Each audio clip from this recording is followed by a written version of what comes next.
আচ্ছা, আমার প্রিয় নবীজি আপনাকে এরকম হাত ধরে টেনে জান্নাতের মধ্যে নিয়ে যাচ্ছে, সেই সময়টা আপনার কেমন লাগবে? অবশ্যই নিয়ে যাবে। আপনার জন্য তো 63 সাল জিন্দেগি আমার রসুল উম্মতি উম্মতি বলে কান্না করেছে। সে কঠিন হাসরের ময়দানে গিয়েও সবাই বলবে ইয়া নফসি নফসি, আমার নবী বলবে ইয়া উম্মতি উম্মতি, আপনার জন্য কান্না করবে। অবশ্যই কি করবেন? সেই নবী যদি আপনাকে হাত টেনে যদি জান্নাতে নিয়ে যায়, সেই আমলটা কি? অবশ্যই আমলটা শুনুন। আমলটা হচ্ছে হাদিস। আমার প্রিয় নবীজি বলে, যার শরীরে যাররা পরিমাণ শরীফা পরিমাণ ইমান রয়েছে, সে কখনো জাহান্নামে প্রবেশ করবে না, আল্লাহর জান্নাতে প্রবেশ করবে। অবশ্যই সেটা কি করতে হবে?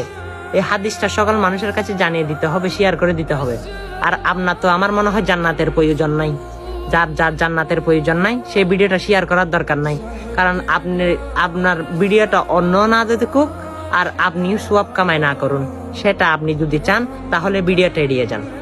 যদি আপনি সোয়াব চান তাহলে ভিডিওটা শেয়ার করে যান। আমিন।